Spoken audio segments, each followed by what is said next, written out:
Class 12th के सभी psychology students का के थिंद क्लास में स्वागत है। स्टूडेंट्स, आज हम पढ़ेंगे लेसन नंबर 1 व्यवहार के दैहिक आधार के अंतर्गत जीभ की रचना और उसकी क्रियाविधि। जीभ स्वादग्राही अंग होता है। ये जीभ की रचना का एक चित्र है। जीभ की रचना है ये।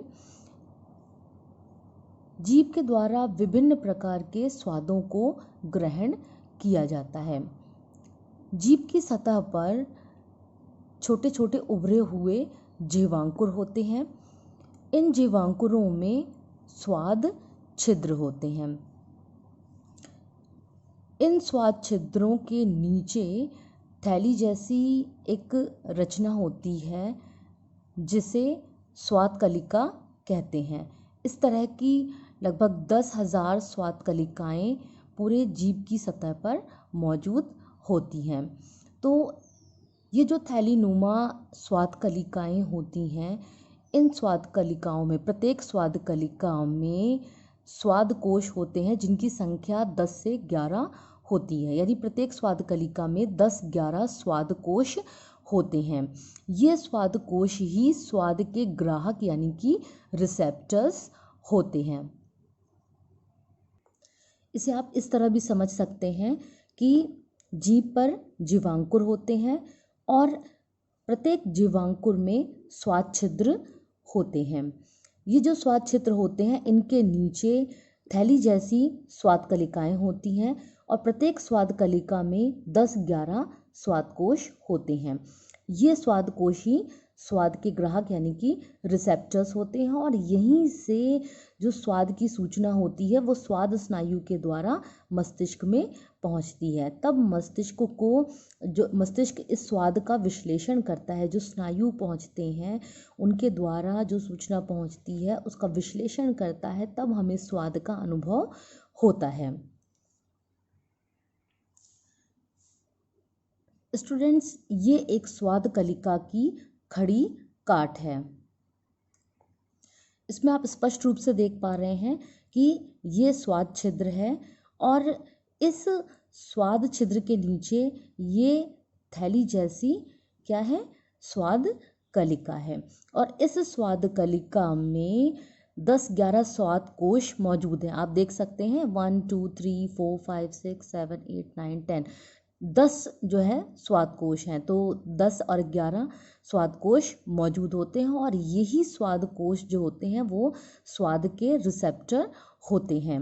आप देख सकते हैं कि जब हम कोई भोजन सामग्री खाते हैं तो क्या होता है कि वो भोजन सामग्री जो होती है वो हमारी जीभ किसी भी भोजन सामग्री के स्वाद को असल में रसायन के रूप में क्या करती है, ग्रहण करती है। और रसायन का स्वाद भी केवल तरल अवस्था में ही हमारी जीभ उसको ग्रहण कर पाती है, लिक्विड फॉर्म में।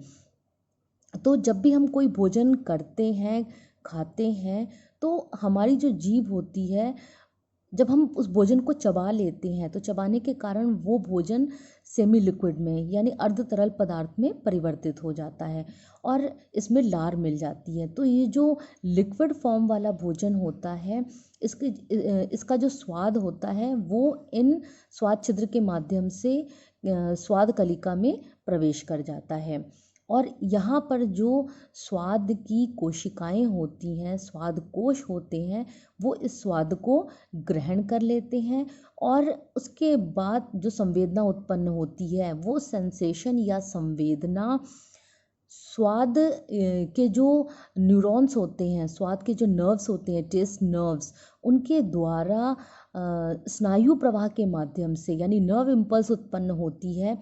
इन टेस्ट नर्व्स में नर्व्स इम्पल्स उत्पन्न होती हैं जो कि स्वाद की सूचना को लेकर मस्तिष्क में जाती हैं और फिर मस्तिष्क उस स्वाद का विश्लेषण करता है जिससे हमें ये पता लगता है कि हमने कौन सा स्वाद ग्रहण किया है। स्टूडेंट्स, हम दिन प्रतिदिन के जीवन में विभिन्न प्रकार के भोज्य पदार्थ खाते हैं, लेकिन सबका स्वाद अलग अलग होता है।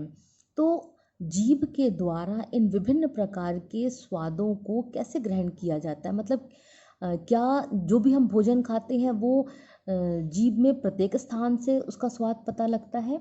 जी नहीं, ऐसा बिल्कुल भी नहीं है। जो भी हम स्वाद विभिन्न स्वादों के भोजन करते हैं, विभिन्न प्रकार के स्वाद ग्रहण करते हैं, वो जीभ के द्वारा उसकी संवेदना, उसका सेंसेशन अलग अलग स्थानों से होता है।